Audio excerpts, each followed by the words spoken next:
Padre nuestro que estás en los cielos, toda la honra y la gloria es tuya, Señor. Aquí estamos delante de ti, te damos las gracias, Padre, por esta bendita oportunidad que nos das de poder estudiar tu palabra, Señor, y estar atento con los ojos abiertos ante los eventos proféticos, Señor. Sabemos que el tiempo es corto, que tu venida está inminente, Señor, así que clamamos para que tu Santo Espíritu nos tome como enteramente como tuyos y también para que nos perdones todo pecado, pero también nos limpies de toda maldad, porque tu promesa es integral. No es nada más perdón, es limpieza y santidad.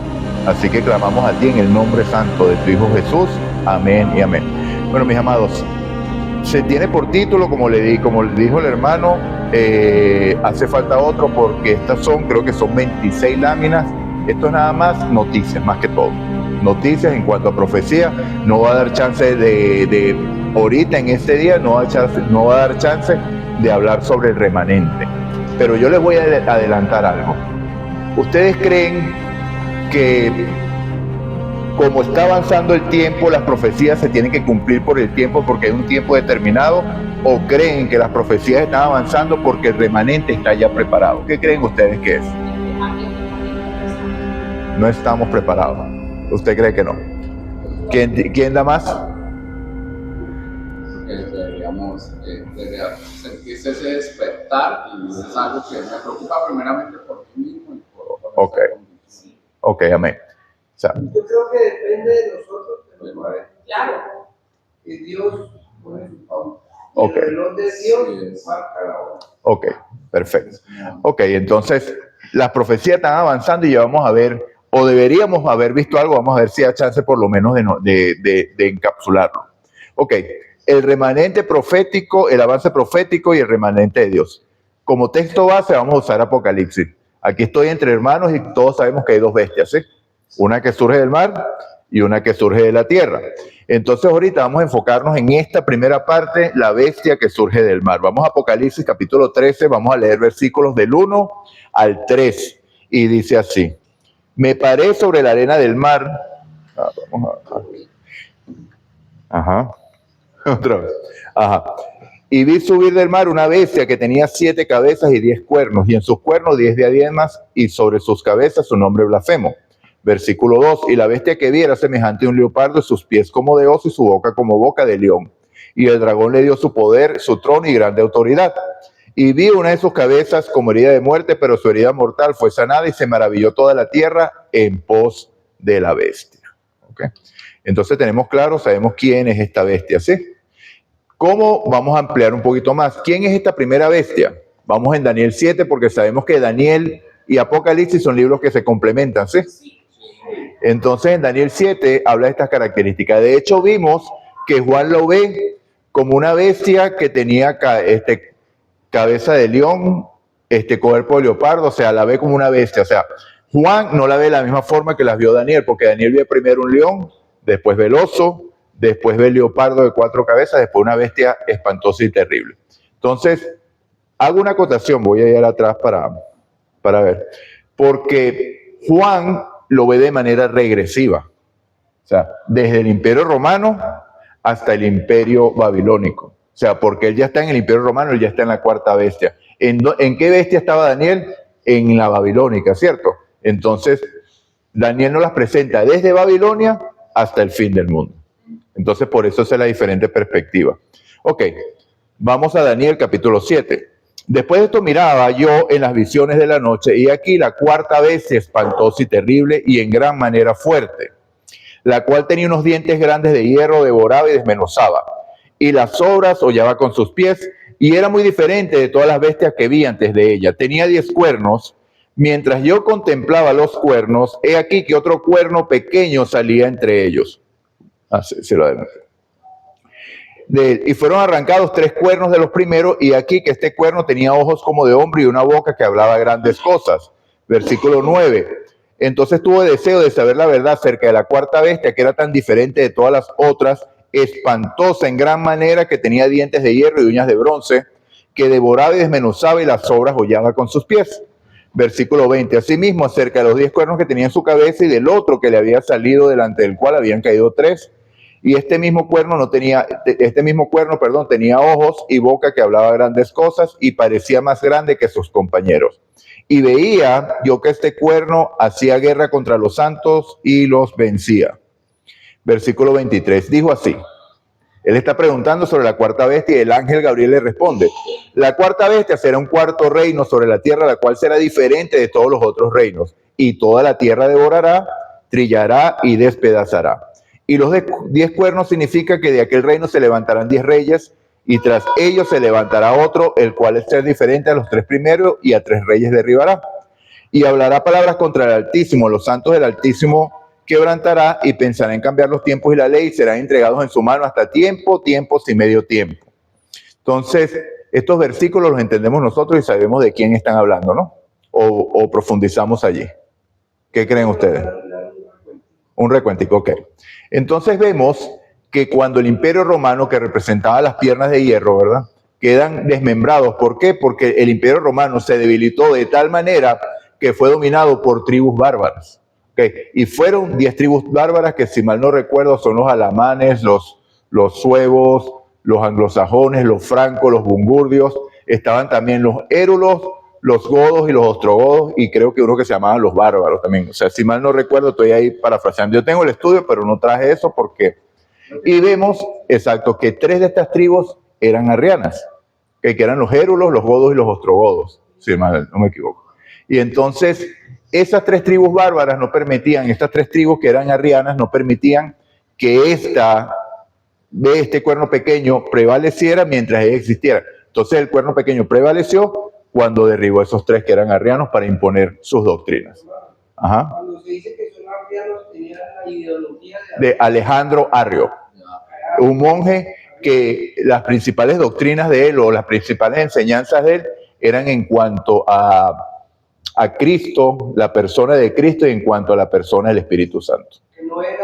Que no era una persona, y lo mismo que Cristo no era Dios como tal, sino un ser creado. ¿Ya lo enseñan eso? Todavía ya Sí, hay semiarranismo. Ese arrianismo ha estado tratando de ingresar a nuestra iglesia. Sí. Y ha habido un despertar a nivel de las otras iglesias, y es lo mismo que pasó entre el siglo I y el siglo II. Esas doctrinas que se fueron difundiendo, y antes de Arrio. Sí, eso viene de atrás, ¿no? Él lo aprendió también. Y continuó, a pesar de que en el concilio, creo que en el concilio de Nicea la iglesia católica empezó a cerrar las iglesias y a considerarlos a ellos. De hecho, vamos a ver que ahorita lo que sigue, que el primer emperador, porque sabemos que los papas son emperadores, con este nombre, él estudió él hizo un fundamento en cuanto a la cristología en la Iglesia Universal. Ahora, yo le preguntaba a uno de ellos. Ajá. ¿Ustedes saben quién es Alejandro Arrio? ¿Y a dónde era su ideología que tiene? Yo me enteraba, no, eso viene de Rutherford y de Carlos. No. Entonces, pero en sí el fondo y la ideología de ellos tiene desde el tiempo a... Sí, claro. Esas son ideologías que siempre han estado, porque Satanás siempre ha mezclado verdad y mentira. Y hay que estar muy atentos a esta situación del Espíritu Santo en nuestra iglesia, porque yo mismo estuve escuchando eso. Yo mismo estuve en esos cantos de sirena y yo dije, pero es que tienen razón. O sea, ¿por qué? En el sentido, porque ellos no dicen que no existe el Espíritu Santo. ¿Qué dicen? Dicen que no es una persona, ¿ok?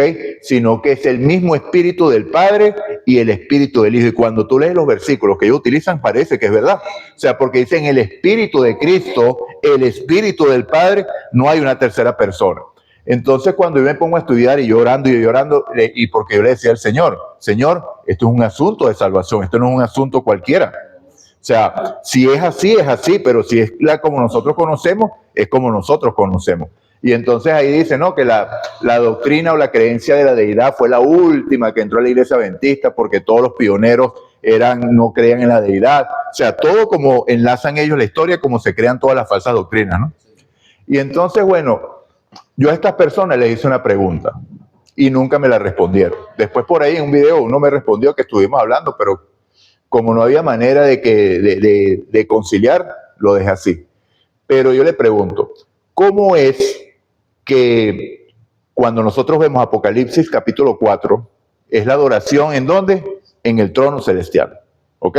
Porque vemos que Juan dice, es llevado al cielo y una puerta estaba cerrada y se abre la puerta y se abrió una puerta. ¿Y qué puerta se abrió? Cuando vemos la característica de Apocalipsis 4 es el lugar santo. Y entonces vemos a los 4 seres vivientes, los 24 ancianos diciendo, santo, santo, santo. O sea, la Biblia, todo detalle, toda coma, toda iota, todo, tiene un motivo en la Biblia. Entonces me decían, no, el hecho que diga santo, santo, santo no quiere decir que son 3 personas. Obviamente que sí.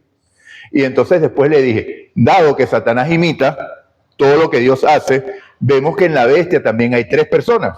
Está el dragón, la bestia y el falso profeta. Entonces, ¿cómo es esto? Y Satanás imita también. Y después vemos 3 espíritus a manera de rana. Entonces hasta ahí llegó. Y finalmente yo estudiando el pacto eterno, estudiando Efesios, cuando vemos el pacto eterno establecerse, vemos a las 3 personas trabajando en pos de nuestra salvación. Vemos que el Padre ejecutó el plan, Cristo es el que lo lleva a cabo y el Espíritu Santo se asegura que nosotros nos mantengamos en el plan. Entonces están los 3 trabajando en función de una sola cosa, la salvación. Y es por eso que es la deidad. 3 personas en unidad de ¿qué? De propósito. ¿Cuál es el propósito? Nosotros estamos involucrados en esa salvación. Sí, pero recordemos algo, hermano, que el cielo no se centra en nosotros, ¿ok? El cielo se centra en Dios. Y aquí lo que está en juego es el nombre de Dios. Porque Satanás dijo que Dios no era lo que dice ser, que es un ser perverso que crea una ley que sus criaturas no pueden cumplir. Esa es la realidad. Y entonces lo que está en juego el universo no es la salvación nuestra, es el nombre de Dios. Exactamente. Por eso es que Moisés lo dice claramente y cuando nosotros leemos Isaías 43:7 lo dice claramente. A todos los llamados por mi nombre, dice el Señor, para la gloria mía los creé, los formé y los hice. Nosotros debemos estar preocupados que si me salvo o no me salvo. Hay una promesa en Cristo, de que Cristo ya es nuestro garante, ¿sí o no? Amén, ¿verdad? Entonces, no debemos estar preguntando, ¿será que sí? ¿Será que no? No, confiemos en las promesas, porque hoy lo estudiamos en la escuela sabática, ¿no? Herederos de la promesa. Yo lo digo de manera muy práctica, muy pragmática. La Biblia está llena de promesas, pero si usted no cree esas promesas, es sencillo, hermano. Esa promesa no es para usted, ¿ya? O sea, no hay que ponerse a pelear, no, pero que es así. Si hay una promesa en la Biblia que usted no cree, ya esa promesa no es para usted. Porque por lo mismo, exactamente, por lo mismo se dio la situación. ¿Ustedes creen, ahorita que estamos estudiando el libro de Josué, que Dios quería que el pueblo de Israel durara 40 años vagando en el desierto? ¿A quién se le ocurrió la idea de los espías? En Números dice que Dios le dijo a Moisés, sí, pero cuando nosotros leemos Deuteronomio, capítulo 1, dice que se reunieron el pueblo y le dijeron a Moisés, mira, vamos a mandar hombres para que vean la tierra y nos indiquen el camino por el que debemos andar y a qué ciudades vamos a llegar. Y el asunto le pareció bien a Moisés. Eso no fue idea de Dios, porque si Dios dice que los sacaba de Egipto a una tierra que fluye leche y miel, ¿cómo era la tierra donde iban a llegar? Muy buena. Tierra que fluye leche y miel, porque Dios, y vamos a suponer algo, que el punto donde los iba a llevar Dios es un desierto, vamos a suponerlo. Cuando ellos llegan, pero es aquí donde nos dijo Dios, esto es un desierto. Dios lo único que tenía que decir era que se transforme en tierra que fluye leche y miel, ¿y qué iba a pasar? Y entonces no hay que averiguar si Dios lo dijo, no hay que averiguar si es verdad o es mentira. Si Dios lo dijo, ya es una realidad. Entonces no tenemos que estar pensando, no dudar de la palabra de Dios, porque eso, la fe, nosotros usamos una definición que es bíblica, que es ¿cómo que? Sí, pero que la definición es la certeza de lo que esperamos y la convicción de lo que no vemos, pero la fe es más que eso. O sea, porque fe es confiar en que lo que dice la palabra de Dios, que ahí la tengo, todo es verdad, por el solo hecho de que Dios lo dijo. Porque recordemos algo que debemos tener presente siempre, mis hermanos.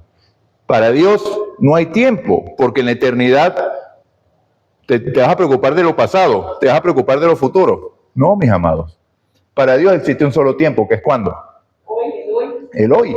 Para Él es un eterno presente. Por eso es que Él llama las cosas que no son como si fuera. Por eso es que le dijo, Jesús le dijo a los fariseos, Dios es un Dios de vivos y no de muertos, porque para Dios Abraham, Isaac y Jacob ya están vivos, porque su palabra lo dijo. O sea que ellos van a estar allá con Él. Entonces, bueno, vamos a avanzar. La primera bestia. Roma papal. El papa actual se llama León XIV, ¿sí? Ok.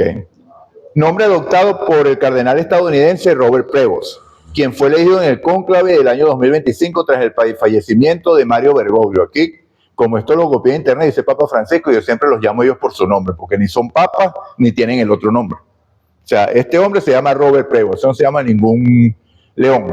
¿Ok? ¿Qué día sucedió? El 8 de mayo de 2025. Nombre que eligió León número 14, porque ya han habido 13 leones anteriores. Papa anterior, el Francisco, falleció el 21 de abril de 2025, que impresionó al mundo por la rapidez en que fue elegido, ¿sí? Porque normalmente estos procesos tardan, que se ponga de acuerdo hace poco gente. Ok, ahora, ¿por qué creen ustedes que ellos se colocan el nombre? ¿Por qué eligen esos nombres? Por casualidad, porque llega y mete la mano en una tómbola, no, me salió Francisco, me salió esto, me salió aquello. En el caso de Francisco era Francisco I, o sea que él marcó una pauta. ¿Ves? O sea, hay mucho, ¿no? Mucho. La orden también influye mucho. Si ok. Por lo menos Francisco fue el primer papa jesuita, que sabemos el peligro de un papa jesuita, ¿sí? Y lo que dice ahí también es verdad, ese nuevo comienzo, ¿qué quieren transmitir a través de ese nombre, ¿no? Ok. Si es también trasladar las doctrinas de su orden, porque la Iglesia Católica tiene diferentes. Sí, pero recuerda que él puede tomar el nombre de León, pero en el caso de este Robert Prevost es agustiniano. El anterior puede haber sido de María, no sé, Mariano. O sea, puede haber sido, no es tanto la forma, sino el nombre que ellos adoptan. ¿Por qué? Porque los papas se cambian el nombre, ser elegido para simbolizar un nuevo comienzo, de que ya el anterior no está, tengo que marcar una diferencia, yo no me llamo Papa, sino me llamo León, en cambio el anterior se llamaba Francisco, y para rendir homenaje a figuras importantes de la Iglesia y declarar las intenciones de lo que va a hacer. Sí, para decir lo que va a hacer. ¿En qué sentido? Les dije que Mario Bergoglio fue el primero que usó como nombre Francisco. Si hay un Francisco II, ¿qué va a hacer? Continuar lo que el primer Francisco hizo, en lo mismo, continuar el legado. Entonces, este es el león número 14, entonces vamos a ver qué pasó con esos leones. Ahí va, okay. León primero, mira, ¿por qué León? León primero, principales eventos. Tuvo una reunión con Atila en el año 452, no se había establecido el papado como el cuerno pequeño aún, porque recordemos que eso empezó ¿en qué año? En el 534, ¿ok? 534. ¿Por qué? Porque los érulos, que fueron los últimos en ser derrotados, cayeron en el 538. En el 534 se dieron las primeras reuniones y el papado se estableció como autoridad en el 538 como tal. Pero este hombre dio los primeros pasos, fue el primer león. Se reunió con Atila. Atila era uno de las tribus bárbaras, un líder de las tribus bárbaras, lideró una misión diplomática que convenció a Atila, líder de los hunos, a retirarse de Italia. O sea, Roma no fue destruido porque este hombre se reunió con Atila. O sea, fíjense lo importante. Esta acción fue fundamental para evitar la invasión y el saqueo de Roma, ganando el Papa el título de Magno. León el Poderoso fue. ¿Por qué? Porque concilió con Atila, no permitió que la tribu bárbara destruyera Roma. Segundo, el concilio de Calcedonia en 451 redactó el tomo a Flaviano, un documento teológico que defendía la naturaleza de Cristo, humana y divina, fíjense, lo que estamos estudiando. ¿Por qué? Porque precisamente venía luchando ¿con qué? Con las doctrinas de Alejandro Arrio. Entonces la Iglesia debía definir esta situación. Y esto es algo que viene claro desde entonces. ¿Qué naturaleza creen ustedes que le dieron ellos a Cristo? No la tenemos, no lo busqué. Pero ¿qué naturaleza tenía de Cristo la Iglesia Adventista en sus orígenes? ¿Qué naturaleza de Cristo tenían los pioneros? Divino. Divino humano. Prelapsario, poslapsario. O sea, la naturaleza de Cristo, amados, es como la suya y la mía. ¿Ok? Porque cuando nosotros leemos Mateo capítulo 4, y esto es algo que me estoy metiendo en agua caliente ya, porque esto es algo que la Iglesia ha adoptado un nuevo sistema de creencias. No es tan nuevo, porque esto viene a partir del año 50. Ha estado cambiando un poco la teología en cuanto a lo que decían nuestros pioneros, a lo que se dice hoy. ¿Por qué? Porque se han hecho reuniones ecuménicas con los reformados, porque nuestra iglesia corrió en un tiempo un riesgo de que nos categorizaran como secta por las principales iglesias cristianas. Entonces la conferencia general quiso evitar eso. Se hizo una reunión con pastores bautistas precisamente, que uno habla con los bautistas y es grato hablar porque ellos tienen mucho conocimiento bíblico.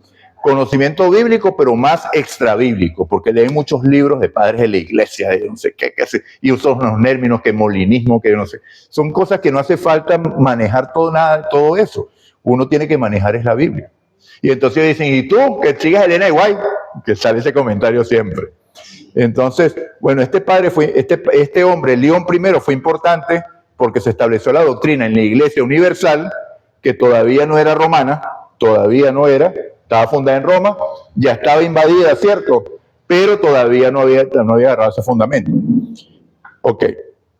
Ahora, la afirmación de la autoridad papal, su liderazgo en estos eventos, fortaleció la autoridad del papado, sentando las bases para que los obispos de todo el mundo reconocieran al obispo de Roma como la máxima autoridad. Entonces, ¿quién estableció la base para que se estableciera el cuerno pequeño? León I. Entonces ya tenemos una idea por qué este hombre se llamó León.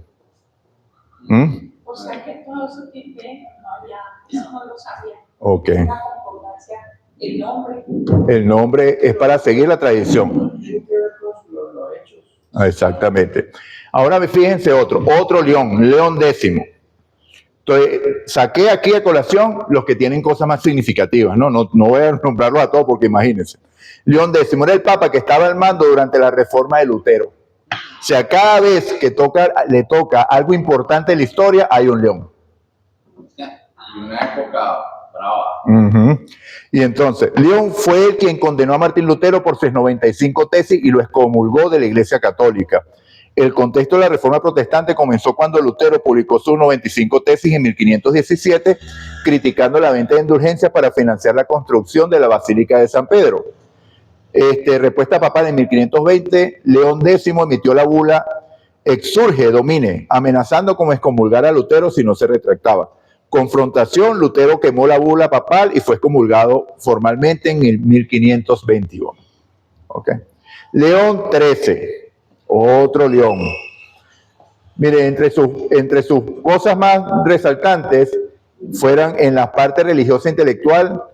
Alterni Patris, una reunión que hizo en 1879, promovió el estudio del pensamiento de Santo Tomás de Aquino como base teológica católica. ¿Qué quiere decir esto? Que este Papa León XIII introdujo o se manifestó la forma de llevar a cabo su adoctrinamiento a través de colegios, escuelas, universidades. O sea, se enfocó en esto. ¿Ok? No es que no venía haciendo desde antes, pero él se enfocó un poco más. También Providentios 1893 alentó la investigación de las Sagradas Escrituras. Observatorio Vaticano fundó el Observatorio del Estudio Científico.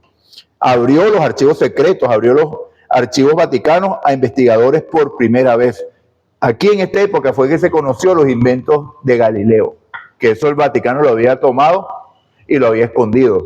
Recuerden cuando uno ve los diseños de Galileo, Galileo diseñó helicópteros, diseñó un poco de cosas, pero ellos lo tenían como un hereje, como un brujo, porque como tú eres un hombre vas a querer volar, tú eres loco. Sí. ¿Ven? Ok, pero lo más importante, en 1891 publicó una encíclica fundamental para la doctrina social de la Iglesia, abordando la problemática social y económica de la revolución industrial. Vamos a ver algo interesante. León XIII no habló específicamente del descanso dominical. Él habló del día de descanso necesario en la semana, pero no habló del domingo como tal, sino que abordó la necesidad de un descanso laboral en general a través de su encíclica. ¿Por qué es esto? Cuando nosotros vemos los videos o revisamos la historia de cuando se inició la revolución industrial en Estados Unidos, nosotros vemos que se establecieron leyes contra el monopolio y todo esto, porque supóngase usted, hermano, que nosotros competimos, por ejemplo, lo vemos en la historia de Harley Davidson con otros que hacían motos también. Ellos se jugaban súper sucio. Yo mandaba y ponía a alguien a trabajar ahí para que le robara los planos de las motos para yo sacarlas primero. Y si no lograba por las buenas, buscaba a los sicarios y lo mandaba a matar. Y entonces Eso es lo que se llama el capitalismo salvaje. O sea, imponer lo mío para yo solo tener la ganancia. Por eso que se crearon leyes antimonopolio y todas esas cosas. Y bueno, y si eso era entre ellos, imagínense cómo trataban a los trabajadores. Una explotación total. Entonces, este hombre era el Papa y vio una oportunidad para ensalzarse y entonces trajo a la palestra las reformas sociales necesarias, incluyendo un día de reposo. Ok. Enfocándose en la importancia de un salario justo y la protección de los derechos de los trabajadores para que pudieran disfrutar de tiempo de descanso. Su pensamiento se alineaba con la idea de un día de descanso para los trabajadores, reflejando principios de dignidad laboral, justicia social, aunque el enfoque principal de la encíclica no era el domingo en sí. Él habló sobre el salario y descanso, sobre la justicia social y el contexto de la época. El pontífice abordaba la cuestión social de su tiempo, marcada por las desigualdades y las duras condiciones laborales. Por ello, la cuestión del descanso estaba intrínsecamente ligada al de un reparto más equitativo de la riqueza y la justicia en el ámbito laboral. Parecía comunista, ¿no? Si lo traemos hoy. Y entonces nosotros hemos escuchado y hemos leído los libros de la hermana White, que ella habla en cuanto a las huelgas y a los sindicatos. Precisamente era por esto, porque esto era promovido por Roma. Desde ese tiempo. Por eso, pero el que promovía esto era Roma y ella vio como profeta el peligro de esas asociaciones. O sea, porque de forma, ¿cómo lo vemos de forma? Excelente, ¿no? Preocupar a los trabajadores, tiempo libre. De hecho, nosotros disfrutamos un día a la semana por este tipo de reforma. Porque si no, trabajan 7 días a la semana y punto. Si no, te saco del trabajo. Ok, lo vemos bien. Pero ¿cuál es el fondo? El fondo es dominio. Dominio. El poder para los... Exacto, el dominio para yo imponer mi voluntad. Sabemos que el papado no cambia, hermanos. O sea, ellos no manifiestan quiénes son porque no tienen los instrumentos para hacerlo. Pero llegará el momento y se manifestará nuevamente. Miren, contenido de la encíclica de 1891. La encíclica condenó los abusos del capitalismo, abogó por salario justo y defendió el derecho de los trabajadores a organizarse en sindicatos. Impacto. Marcó un punto de inflexión al posicionar a la iglesia como defensora de la justicia social. ¿Quién era el héroe? La iglesia. Al reconocer la necesidad de la intervención estatal para proteger a los trabajadores. Ahora vamos a ver Elena de White. Puntos clave de la postura de Elena de White acerca de los sindicatos. Los sindicatos son una fuente de problema para los adventistas. Todas estas citas están en el libro de la educación, en la página 101. Tenemos los párrafos 2, 3, 4 y 5. Los últimos 2 también están en otros libros. Segunda cita. Las uniones laborales constituirán una de las agencias que traerán sobre esta tierra un tiempo de angustia como nunca ha habido desde que el mundo fue creado. Tercera cita. Unos pocos hombres se unirán para apoderarse de todos los medios que puedan obtenerse en ciertas líneas de negocio. Lo que estoy diciendo, el ejemplo entre Harley Davidson y el otro, ¿no? Se formarán gremios de obreros y los que rehúsen a unirse a ellos serán hombres marcados. O sea, si tú no te unes al sindicato, tú no quieres el beneficio. Entonces, tú no vas a tener los beneficios porque tú no te estás uniendo a nosotros. O sea, ajá. Cuarto, a causa de estas uniones y confederaciones, muy pronto será muy difícil para nuestras instituciones llevar a cabo su obra en las ciudades. Mi advertencia es salir de las ciudades. Primera vez que escuchan eso, ¿verdad? Y entonces, ¿qué es primeramente para mí? Yo lo anhelo, pero no hay los recursos. Por eso le estoy orando al Señor. Nosotros no deberíamos estar aquí ya.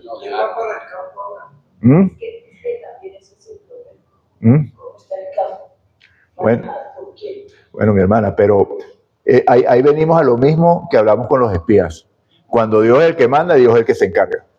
O sea, cuando confiamos en Él. Sí, los campos, indudablemente, y eso no es nada más aquí, o sea, que hay guerrilla, que hay todo eso, pero en otros países hay delincuencia en el campo. Pero deberíamos estar en el campo, no en las ciudades. ¿Por qué en el campo? Tú que eres un jovencito, cuando tú sales de tu casa enfrente o estando en tu casa, ¿qué escuchas? Escuchas los pajaritos, escuchas todo, ¿verdad? O sea, ¿tú vives en el campo o vives aquí en la ciudad? ¿En un pueblo? Bueno, gloria a Dios. O sea, pero nosotros que vivimos aquí en la ciudad, lo que escuchamos es música de mundo, reggaetón, vemos mujeres semidesnudas caminando por el frente de la casa. Bueno, exactamente, eso que en estos días mi esposa y yo no había llegado y me dice, acabo de fumar marihuana porque se paró alguien abajo, se fumó un tabaco de marihuana y todo el humo se metió para el cuarto, etcétera, etcétera, etcétera. Eso es lo que tenemos en la ciudad. Ok, seguimos. ¿Sabían ustedes que este Papa no promovió una ley dominical? Pero ¿sabían ustedes que en 1888 se discutió una ley dominical en el Congreso de Estados Unidos? Con el senador Blair. El senador Blair. Es muy importante. ¿Qué otra cosa estaba pasando en 1888? Esa era la parte del remanente que no vamos a poder estudiar. Era la parte donde yo me quería enfocar. Por eso yo les hice la pregunta de que si creen que el pueblo está preparado o está siendo preparado o no. En 1888, Dios mandó un preciosísimo mensaje a nuestra iglesia. ¿Sí han escuchado el mensaje de 1888 o no? No estoy mal, no es el mensaje de la Reforma Rosario. No, entonces no lo han escuchado. Es algo muy importante porque marcó un punto de inflexión en nuestra iglesia. Voy a dar un breve resumen aquí, que sí me gustaría que tuviéramos la oportunidad para que estudiáramos el remanente, porque esto es un mensaje que hay que estudiar, porque es lo que marca el antes y el después en nuestra iglesia. Nuestra iglesia nace ¿de qué? De una profecía, ¿sí? ¿En dónde se consigue esa profecía? ¿Qué capítulo? 10. Capítulo 10, correcto, ya. Esa pregunta ya, ahí está respondida. En Apocalipsis capítulo 10 se dice el nacimiento de nuestra iglesia. ¿Producto de qué? Del chasco. El chasco estaba profetizado, ahí está. Ok, entonces, ¿qué fue lo que sucedió en el chasco? Que Miller, el día era correcto, pero el evento fue incorrecto. ¿Por qué? Yo siempre me pregunté cómo un hombre que está estudiando la Biblia versículo a versículo, que no pasaba al otro hasta no entender plenamente el anterior, se brincó esto. O sea, Yo porque... pensaba, o es que no estudiaba la Biblia. Ok. Ni aún los ángeles de mi Padre que está en los cielos. Ok. No, pero recuerde que no había llegado ahí porque estaba en Daniel. Eso lo dice Jesús en Mateo. Él estaba en Daniel y ahí fue cuando empezó a hablar. De hecho, él no quería decir nada de esto, sino que fue convencido. E incluso dicen que él no lo iba a decir y él le puso una prueba al Señor y la prueba se dio. Pero él ya había estudiado Levítico. Las fiestas judías las vemos en Levítico 23 y las había entendido. Ya había estudiado el día de expiación. Y sabemos que después de la fiesta de las trompetas, ¿qué fiesta viene? El Yom Kippur. El Yom Kippur, el día de expiación. Pero él saltó de las trompetas a las cabañas, saltándose el Yom Kippur. Exactamente, cuando en Levítico 16 habla claramente de la purificación del santuario como tal. Pero esto estaba profetizado, él tenía que saltar eso. Entonces lo importante aquí, hermano, nuestra iglesia nace producto de esto, lo que fue necesario, mucho estudio de la Escritura.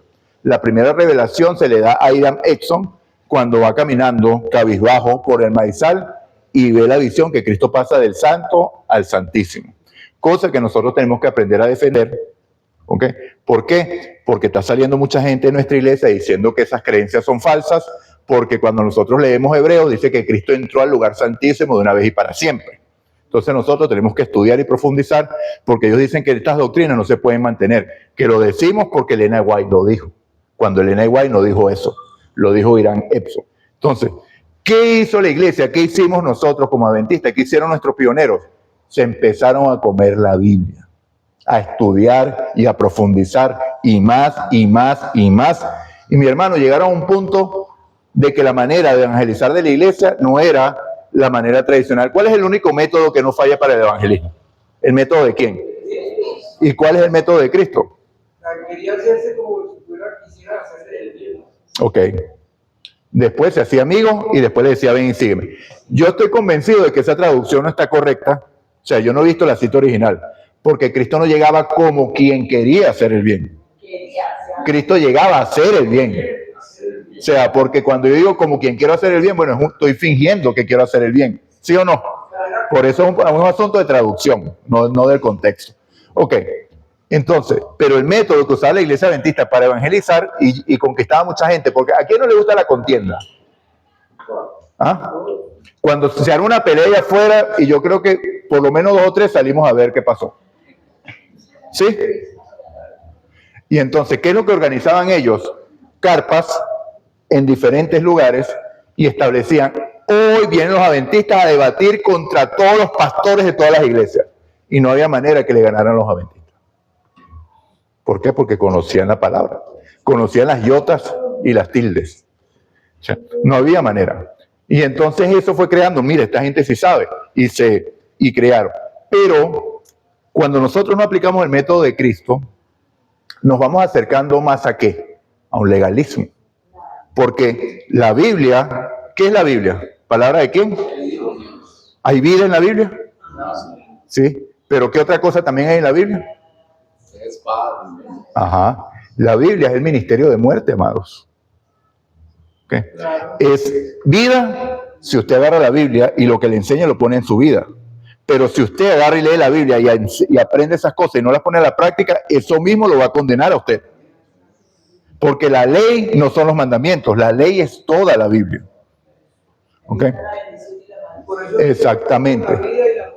Exactamente. Entonces, en la medida, mis hermanos, que ellos se acercaron más y tenían este tipo de método, que no era el método de Cristo, se alejaron más de Cristo y se acercaron más a la ley. Entonces la iglesia adventista se convirtió en una iglesia que lo que hablaba era de los mandamientos. Cuando viene el chasco, ¿qué es lo que yo esperaba? Supónganse que digamos nosotros equivocados, Cristo viene esta noche. ¿Qué es lo que anhela nuestro corazón? Ese encuentro con Él.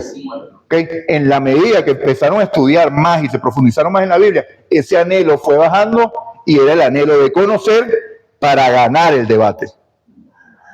Porque ellos esperaban purificación de la tierra. Y, o sea, al mismo tiempo, el anhelo de ellos era que la gente se quemara. ¿No? Y hay doctrinas, que esa sí no la he leído mucho, que era una doctrina que creyeron nuestros pioneros, que una doctrina errada, que era la doctrina de la puerta cerrada, que se había cerrado para todo el mundo y nada más ellos estaban dentro de la gracia. Eso lo dijeron, pero lo que pasa son cosas que no se dicen normalmente, porque eran errores doctrinales. Claro, y eso hay que entenderlo porque el espíritu de profecía empezó a iluminar a la hermana White, que es algo que nosotros debemos entender progresivamente. También. Y algo que usted dijo, mi hermano, que es necesario que lo aclaremos. Cuando la Biblia habla, cuando nosotros hablamos de luz mayor y luz menor, esa creencia que nos ha sido introducida, que aprendimos, de decir que la Biblia es la luz mayor y los escritos de Elena de White la luz menor, eso es un error. ¿Ok? La luz mayor es el sol de justicia, ¿que es quién? Toda la Biblia es luz menor. ¿Por qué le digo? Porque todo es inspirado por Dios, sí. O sea, pero todo nos lleva. ¿Qué dice Juan 5:39? Vosotros escudriñáis las escrituras pensando que en ella tenéis la vida eterna. Pero la Biblia habla de ¿quién? De Cristo, pero ellas dan testimonios de mí y ustedes no creen en mí.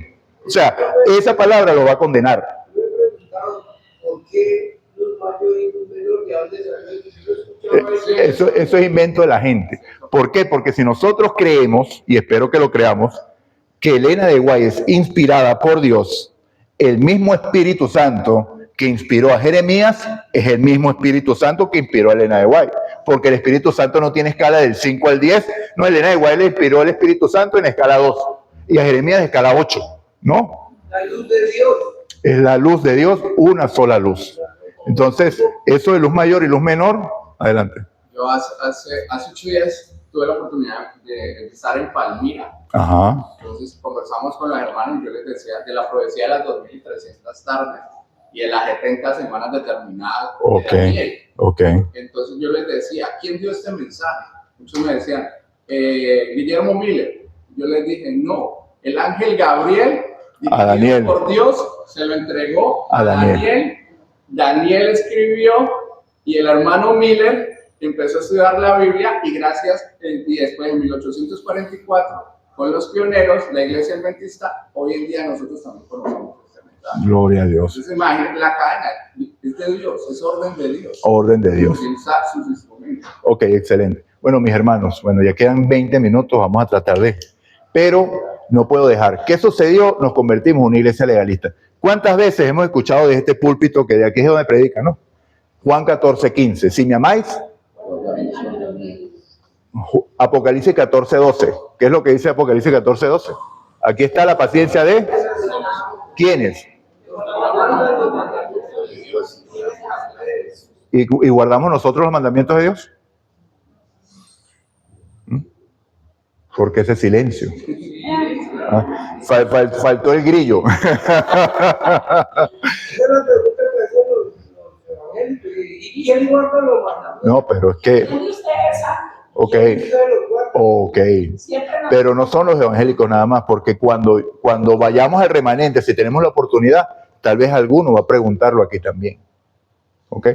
Porque el pecado puede ser vencido o no. Sí. ¿Yo o quién? Sí. ¿Ah? Por ahí lo dijo. ¿Cómo lo dijo, hermana? Repítalo sin miedo. Cristo en usted. Gloria a Dios. Exacto. ¿Cuál es la promesa? Ajá. Lejos de Cristo nadie puede. Y no es mi justicia, es la de Él. O sea, yo no puedo guardar los mandamientos, eso es una verdad. Yo no puedo, porque la ley es espiritual, mas yo soy carnal, vendido al pecado. Romanos 7:14. El Espíritu Santo en mí me hace andar en obediencia. Y busquemos Ezequiel capítulo 36, porque todo esto fue lo que se reveló en 1888 a nuestra iglesia, para poder combatir el legalismo que se había introducido. Porque ¿qué se decía? Que nosotros éramos salvos por cumplir. Entonces, cuando nos catalogan de que éramos una iglesia legalista o que somos, esa es nuestra raíz. Los otros hermanos tienen razón en muchas cosas. Sí, porque muchos lo predican. Miren, Dios tiene luchando conmigo mucho, o sea, yo luché con Dios por mucho tiempo por esto. ¿Por qué? Porque yo estaba nuevecito en la iglesia, creo que no estaba bautizado todavía, pero siempre fui muy misionero. Entonces yo era el que salía como los testigos de Jehová a tocar puertas. ¿Quieres estudiar la Biblia?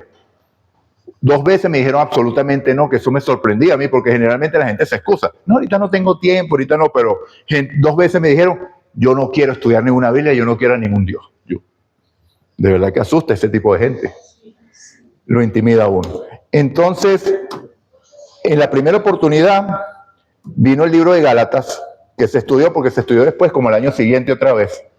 Y cuando yo empiezo a estudiar el libro de Gálatas, a través de la lección de escuela sabática, me di cuenta de que yo podía llegar a su casa y usted me dice que usted era evangélico y yo le digo, perfecto, ¿crees en Cristo? Muy bien. ¿Guardas el sábado? No, te vas a perder. ¿Predicamos nosotros eso? Sí, pero así lo hacía. Y entonces cuando yo leo lo que hacían los judaizantes que decían, si no te circuncidas, no serás salvo. ¿Hay alguna diferencia? La misma palabra. Entonces yo dije, yo soy un judaizante. Y entonces de ahí empieza mi estudio de las escrituras para salir de esa situación. Entonces, estudiando por allá, viendo unas prédicas, en ese momento el pastor David Gay estaba dentro de la iglesia y entonces él junto a Oliver Coronado y en ese momento creo que fue con Jeremiah Davis, ese fue en Perú, sí, en Perú, una campaña profética que predicaban los 3 el mismo día y son predicadores excepcionales, porque aún David Gay con su cosa es un predicador excepcional. Y entonces David Gay dijo que el mensaje de 1888, y eso hizo cortocircuito en mi cerebro. Mensaje de 1888, ¿y qué es eso? ¿Con qué se come eso? Empecé a buscar en todas partes, ¿qué es? Lo conseguí y no lo entendía. ¿Por qué? Porque mi mente era una mente legalista, que decía, ¿por qué? Porque cuando yo leía, pero esto es gracia barata. O sea, esto es salvo, siempre es salvo. ¿Okay? Entonces, ¿qué fue lo que hizo Dios en 1888? Como la iglesia estaba sumida en legalismo y de hecho, después buscando información, viendo videos, ese mensaje le fue dado primeramente a Jamie White. ¿Okay? ¿Por qué? Porque había un cuadro, no sé si ustedes han tenido la oportunidad de verlo, que cuando la iglesia nace tenía a Cristo en el centro. O sea, Cristo, la cruz de Cristo en el centro y los mandamientos estaban a un costado, porque los mandamientos son importantes, porque nadie va al cielo sin ser obediente. ¿Okay? Pero no los mandamientos escritos en tablas de piedra, porque externo a usted, eso no tiene ninguna fuerza, ningún valor. Los mandamientos, ¿en dónde deben estar? ¿Escritos en dónde? En el corazón, porque de ahí mana la vida, ¿no? Lo que dice. Ok, el nuevo pacto, el pacto eterno. Hay un solo pacto hecho por Dios. ¿Okay? Dios hizo un solo pacto. Ese antiguo pacto es una mala comprensión aún en nuestra fila. Bueno, para cambiar esas ideas, Dios da su Espíritu Santo. Y cuando llega la idea, nada más hay 2 opciones posibles. O acepto la palabra de Dios o la rechazo. O sea, eso siempre ha sido así.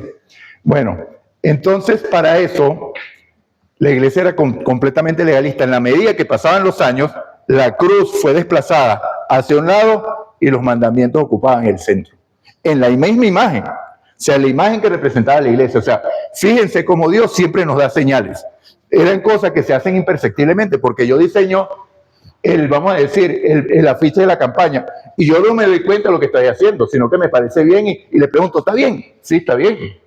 Pero fíjense lo que estoy haciendo. Estoy sacando a Cristo y estoy poniendo los mandamientos en el centro. No está mal que los mandamientos estén, como les dije, pero es ponerlos en el lugar donde deben estar los mandamientos. Sin Cristo, ¿qué son? Legalismo. Era yo, si no guardas el sábado, te salvas, no te salvas. O sea, en los fariseos, ¿cómo vas a caminar 1001 pasos el sábado?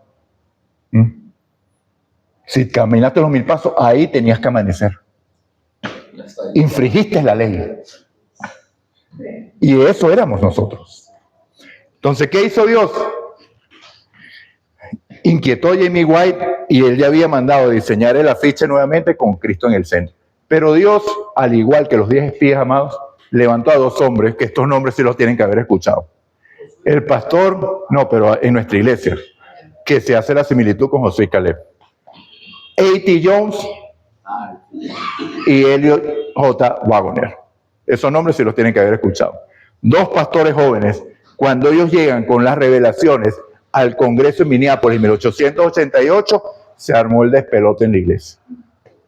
¿Por qué? Porque estaba la corriente conservadora, Uriah Smith y toda su gente, Butler, no recuerdo el nombre, creo que Butler era el presidente de la conferencia general, que incluso Butler se enfermó gravemente. ¿Y cómo le llegó ese mensaje a Wagoner? Yo creo que es que no vamos a poder dar todo, hermano, porque ya quedan 10 minutos. Porque es muy importante para que tengamos idea de lo que estamos hablando. Wagoner le llega el mensaje, él era hijo de un pastor. O sea, primera generación, Wagoner era segunda generación adventista ya. Elena de White estaba en una de esas carpas que habían puesto para combatir, para evangelizar. Elena de White estaba muy enferma, que incluso creo que en esa ocasión, o sería en otra, no recuerdo bien, incluso la llevaron como en una camilla, en una cama, porque iba a morir en cualquier momento. Pero en esa reunión ella se levantó a predicar y fue sanada en esa reunión. Cuando ella está predicando, Wagoner entra a la carpa. Eso es lo que está escrito, ¿no? Y están hablando del sacrificio de Cristo. Mi amado, cuando nosotros leemos Juan 3:16, suena bonito, ¿verdad? Porque de tal manera amó Dios al mundo que dio a su Hijo unigénito, para que todo aquel que en él cree no se pierda, sino que tenga vida eterna. Pero cuando nosotros vemos que es al mundo, ¿lo vemos cercano o lo vemos lejano? ¿Cómo lo vemos? ¿Cómo afecta eso mi relación personal con Cristo? Al mundo. Yo estoy incluido en ese mundo. Pero ¿qué tal si dice, de tal manera amó Dios a Giovanni, que dio a su Hijo unigénito, para que si él cree en él, no se pierda y tenga vida eterna? ¿Cambia? Personal. Entonces, ¿qué le hizo cambiar a Wagoner? Que él ese día tuvo una visión y vio a Cristo muriendo por él. Y perdió, o sea, es lo que hace el Espíritu Santo. Todo ese aprendizaje que él traía del legalismo, de que tengo que cumplir, que tengo que obedecer, tengo que hacer esto, en el manual de iglesia, es esto. Todo eso es bien porque la iglesia es organizada. Pero ¿dónde está el error cuando lo llevamos a la raya? Que tiene que ser así, no me importa lo que pienses, hay que cumplir la ley, la regla, como hacían los fariseos. Entonces, él se vio y tuvo todo por basura y dijo, ahora yo voy a predicar a Cristo y a Cristo crucificado. Se cerró en Cristo, amado. Y ese hombre recibió revelaciones.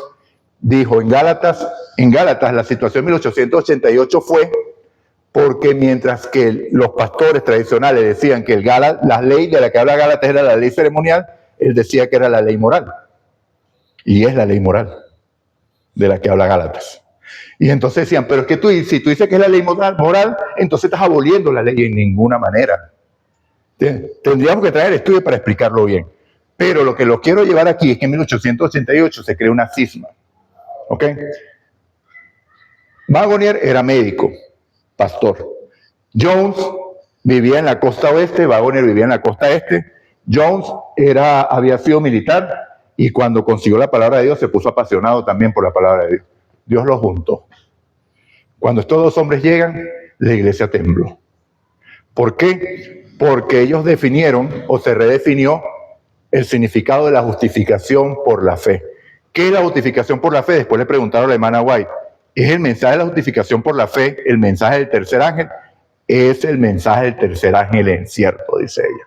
¿Por qué? Porque cuando ella vio a Jones, a Waggoner predicar, ella le llegó a la mente todo lo que Jamie le había dicho en cuanto a que se estaban alejados de Cristo. Y otra cosita, voy a salir rapidito. El paréntesis aquí. Vamos a llegar hasta aquí porque aquí centramos. No vamos a llegar a la otra vez. Para que veamos por qué la ley 1888 y por qué les hice la pregunta inicial. Cuando se junta esta gente que empieza a predicar, Jamie White le dice a Ellen White, estos eran los mensajes que yo recibía. Pero Jamie White no salió a predicarlos porque él decía, error que cometemos muchas veces, que pensamos que yo soy indispensable donde estoy. ¿Sí o no? Que si yo me voy, ¿quién va a continuar con esto? ¿Ok? Entonces, Dios le dio la revelación y le dio la orden de ir a predicar ese mensaje. Pero no lo hizo porque él decía, si yo salgo de aquí, la imprenta se cae. ¿Ven? Exactamente. Entonces, por eso no lo hizo. Elena igual, cuando ve esto, quedó impresionada. Ahora nosotros vamos al tiempo de Apocalipsis. Según las 7 iglesias, ¿qué iglesia somos nosotros? La Odisea. Exactamente. Fíjate que dice, ¿cuál es el problema de la Odisea? El problema de la Odisea es que dice que es rica y que de ninguna cosa tiene necesidad. Nosotros tenemos la doctrina correcta, nosotros tenemos la profecía correcta, nosotros guardamos el día correcto, pero Dios dice, lo más grave no es que decimos eso, que eso es jactancia. ¿Ok? Lo más grave es que no sabes que eres pobre, ciego, desventurado y desnudo. O sea, tú crees que eres rico, pero no sabes que no eres nada. Y cuando seguimos leyendo lo que recomienda Cristo, hay una palabra clave que define por qué el afiche o el cartel tenía los mandamientos en el centro y a Cristo a un lado. ¿Qué dice? Vamos a ver si se lo saben de memoria. Apocalipsis 3:20. Ajá.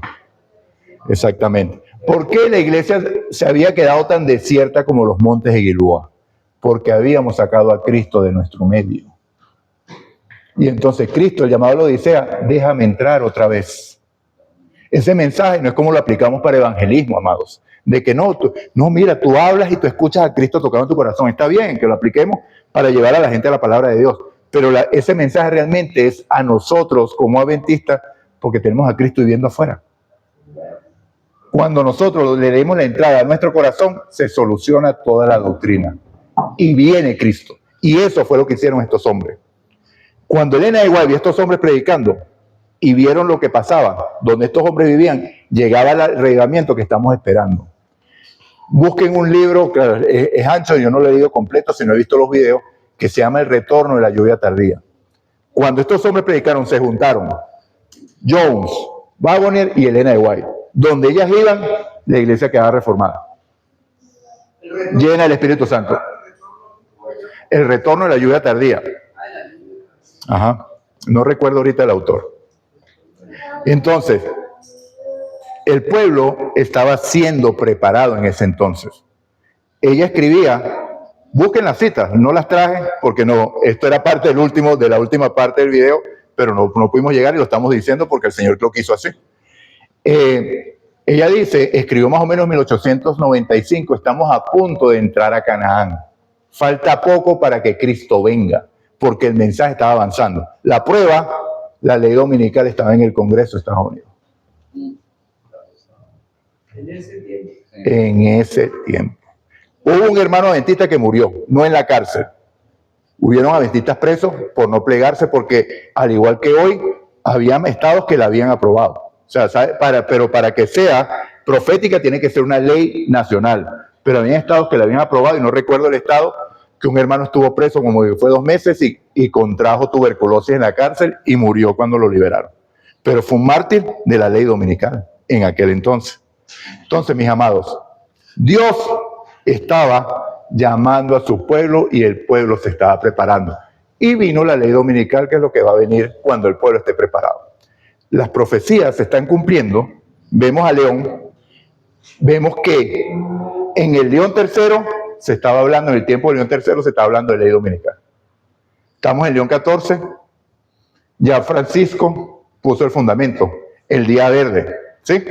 Vimos el COVID, que la gran mentira mediática, no, que mientras estuvimos encerrados, después que los científicos habían dicho que la capa de ozono tenía un hueco de yo no sé cuántos kilómetros, que quedaba 60% de la capa de ozono, y eso se recuperaría si paramos todos los carros en 100 años.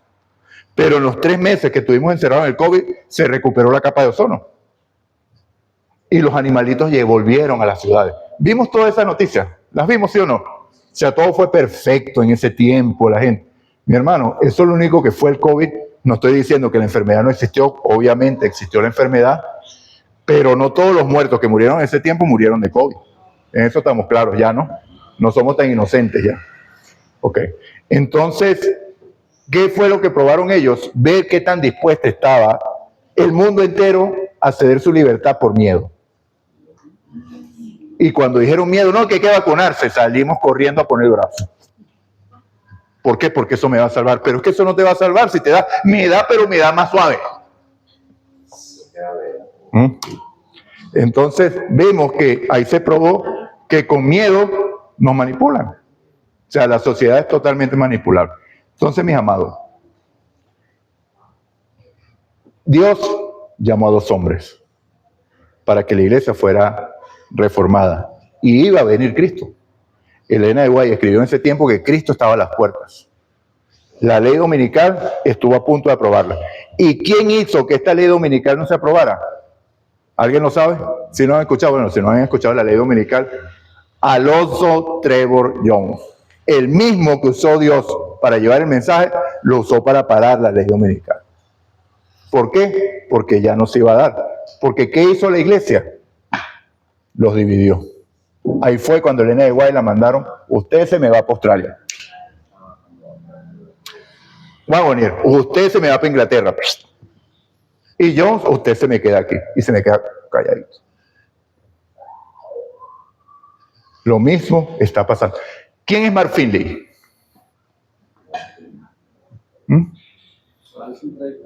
Ajá. O sea, de los tiempos de Ted Wilson. ¿Cómo se llama el presidente actual de la iglesia? El nuevo. Son cosas que nosotros debemos manejar. Ayrton Keller. Pero Mark Finley tiene un liderazgo más activo que Héctor Keller. ¿Por qué? Porque Mark Finley era como mano derecha de Ted Wilson. ¿Ustedes han escuchado el término teología de la última generación? Sí. Ok. Ese es un tema que se va a poner muy de moda. De pronto acá no ha llegado a Colombia, Sí. pero... No, se ha llegado porque... Se ha llegado, pero digamos que en Estados Unidos es la división. Que hay... Ok, y aquí también va a llegar a dividir, porque la teología de la última generación es bíblica. No es como han dicho que no es bíblica. Es el mensaje de la verdad. Es lo que predicaba Wagner, Jones y Elena de White. ¿Qué dice la teología de la última generación? Que por cierto no tiene ese nombre. Es el mensaje de justificación por la fe y los 144,000. ¿Quién le puso teología de la última generación? Ya les voy a decir. ¿Han escuchado el libro ustedes, El Santuario y sus servicios, de M.L. Andreasen? ¿Han escuchado de ese libro? ¿Ah? ¿Sí? ¿Usted lo ha escuchado? El santuario y Y sus servicios. Que no hay mejor libro que explique el santuario que ese libro de M.L. Andreasen. O sea, es un libro de aproximadamente 800 páginas, pero el último capítulo se llama La Última Generación. El último capítulo. Y entonces, los teólogos actuales, los que vinieron, se formaron después de un libro que causó una gran división en la iglesia, un libro que no sé si han escuchado, que se llama Los Adventistas responden preguntas sobre doctrina. ¿Han escuchado ese libro? Bueno, ese libro causó una división en la iglesia. ¿Por qué? Ya le voy a decir la historia que ya se las había medio nombrado.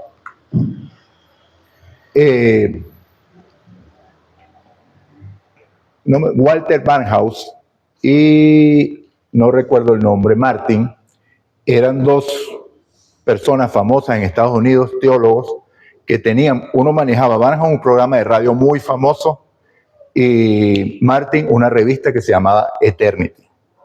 ¿Okay? Y entonces ellos estaban haciendo reportajes de todas las iglesias cristianas de Estados Unidos y nos iban a catalogar como secta. O sea, ¿por qué? Porque dijeron, ustedes creen unas cosas muy distintas, unas cosas muy separadas a lo que realmente es la Biblia. Entonces, como respuesta, cuando llega el comentario de la conferencia general, obviamente la conferencia general se preocupó porque ¿qué sucede si dicen que la iglesia adventista es una secta?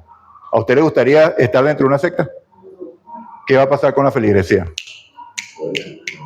Se va. Pero es el hombre quien determina eso. Si viviera yo para agradar a los hombres, entonces ya no sirvo a Dios. O sea, si yo dependiera de Dios, no le haría caso a los espías. O sea, que ese es un error que cometió el presidente yendo a conversar con esa gente. Son medidas terrenales para un conflicto terrenal que Dios habría resuelto. ¿O no? ¿Quién pelea las batallas? ¿Es esta la iglesia de Dios?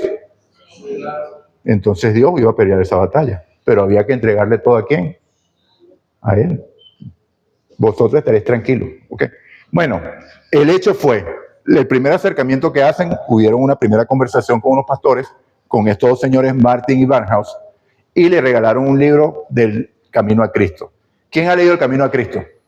Creo que todos, ¿no? ¿Cómo les parece el Camino a Cristo? Un libro maravilloso. El libro del Camino a Cristo lo escribió Elena de White cuando estaba en Australia. Después, el libro Camino a Cristo tiene el mensaje de la justificación por la fe plasmado de tapa a tapa. El libro Camino a Cristo lo que manifiesta es depender de Cristo en todo. Depender de Cristo, y esa es la única manera de poder vencer. ¿Okay? Entonces, cuando ellos leyeron esto es falso de tapa a tapa, pura herejía. Entonces, ¿qué vieron necesario? No tenemos que tener reuniones personalmente. Duraron 3 años reunidos. Barnhouse, 3 pastores nuestros, Leroy Frum, Alexander Rick creo que era, y el otro, bueno, a lo mejor me llega, eran 3, con estos 2 personajes. Se llegó a la conclusión de que nuestra iglesia tenía fanáticos que decían que Cristo tenía una naturaleza poslapsaria, que es poslapsario nuevamente la naturaleza de Adán después del pecado. Y vamos a abrir ese debate, son las 6:05, ¿nos podemos quedar 10 minutos más? Sí. Para abrir este debate rápido. Ok. Poslapsario es después del pecado. Después del pecado. ¿Creen ustedes que cuando en Mateo 4 Jesús es tentado, cuando Satanás le dice, haz que estas piedras se conviertan en pan, ¿podía Cristo haber usado esos poderes y caer en la tentación y pecar? ¿Lo creen?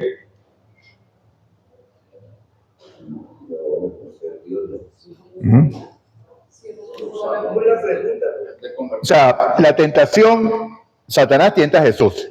La pregunta es, ¿podía Jesús haber caído en esa tentación, sí o no? Porque él vino, él vino como hombre y la tentación la enfrentó como hombre. Porque si nosotros decimos que no, entonces ¿qué es lo que, cuando leemos Mateo 4, qué es lo que estamos viendo?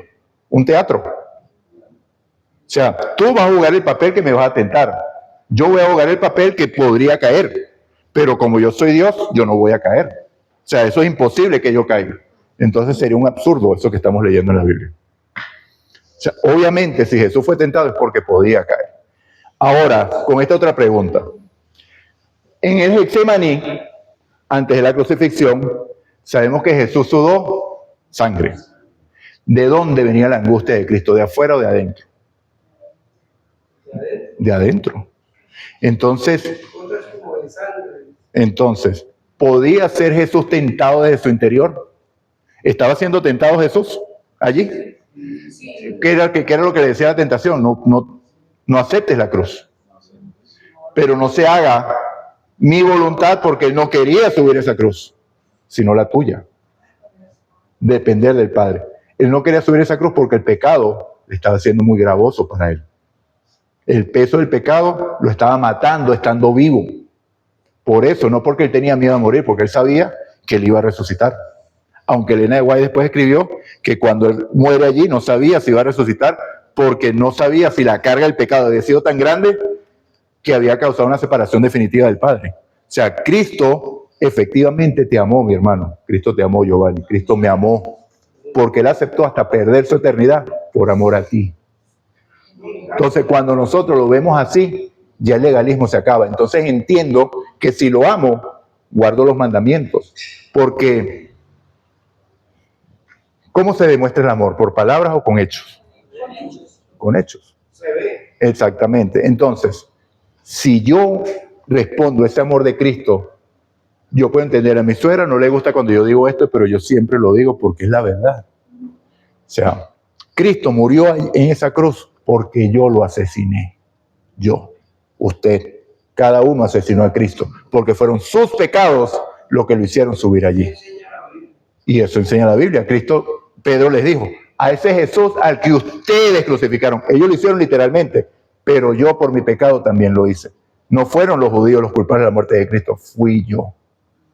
Y cuando yo lo veo, amo a Cristo, porque esos clavos y esos latigazos que vimos en la pasión de Cristo, ¿se acuerdan? ¿Qué le arrancaban? La piel. Esos eran para mí, no eran para él.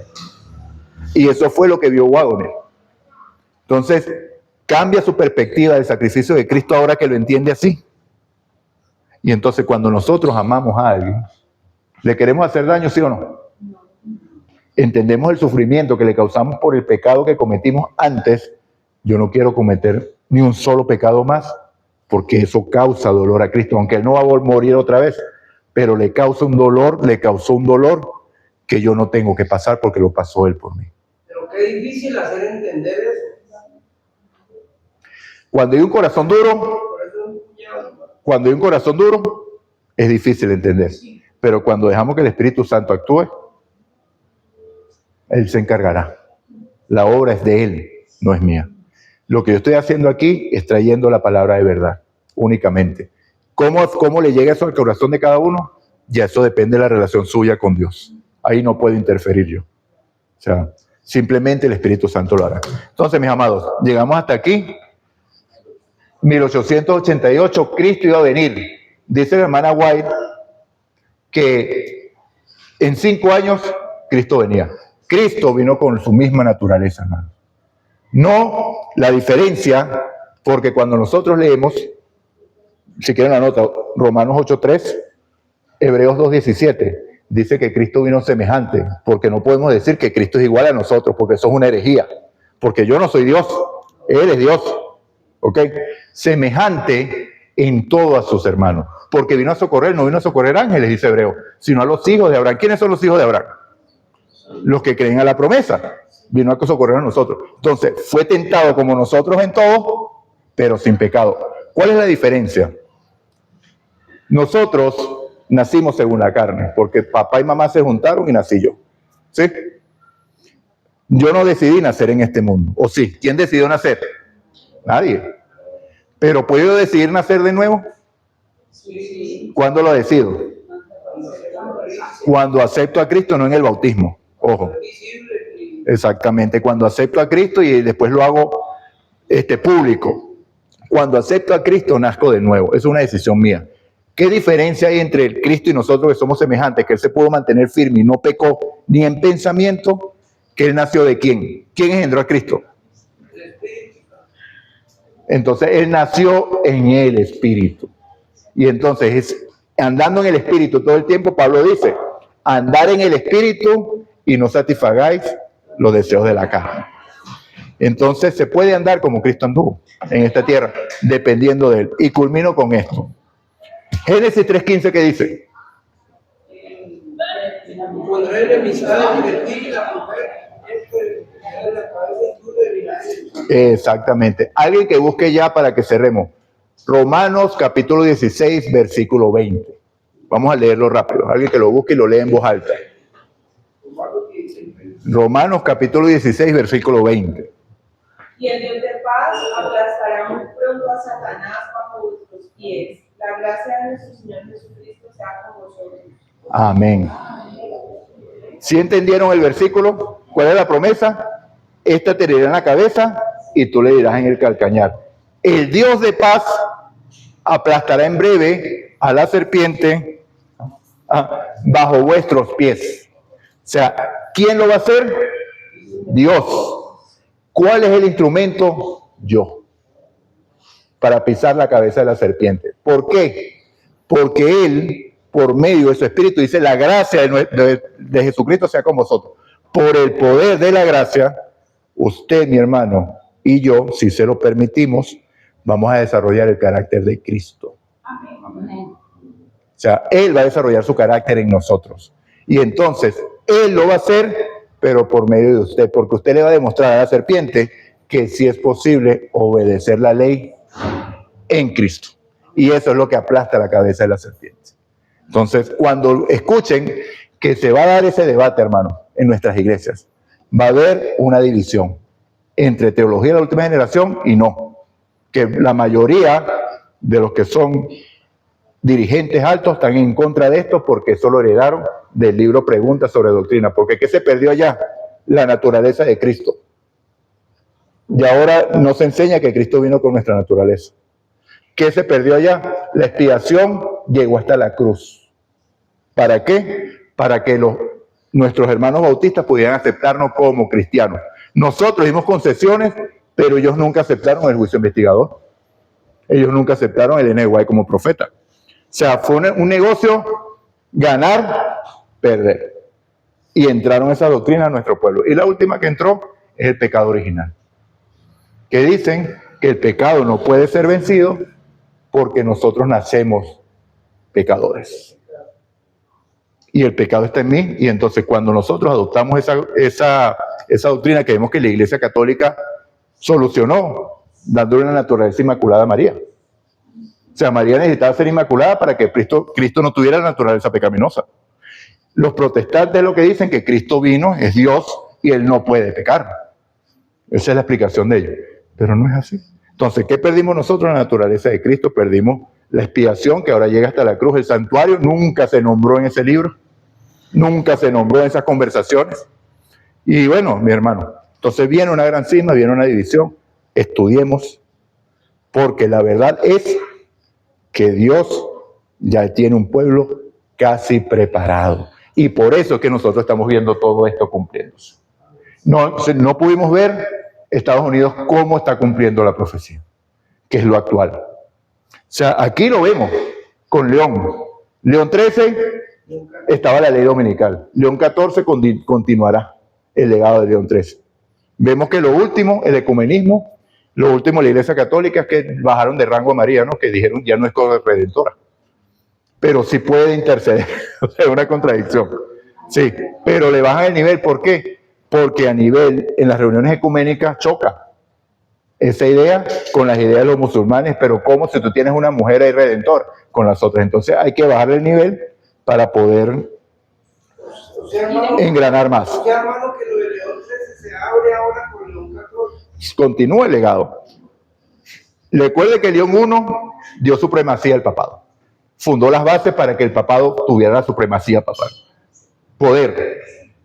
León 10 enfrentó el problema de la reforma. O sea, en cada momento que ha sido algo histórico fuerte, ha estado un León como papado, en el Papa. Hoy tenemos a León 14, mi hermano, la historia se está acabando. Cristo está a las puertas.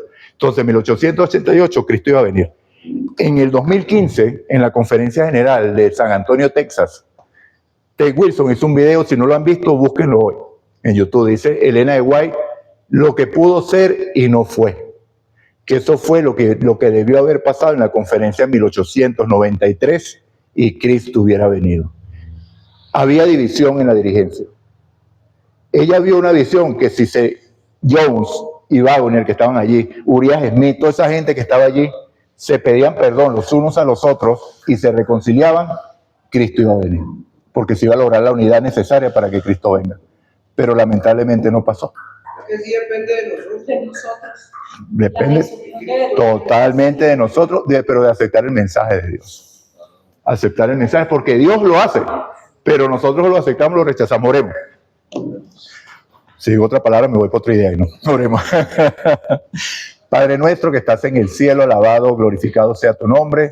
Aquí estamos, oh Dios, delante de ti. Te damos las gracias, Padre, por tu amor, bondad y misericordia. Ayúdanos, oh Dios, porque sabemos que estamos en el final de la historia.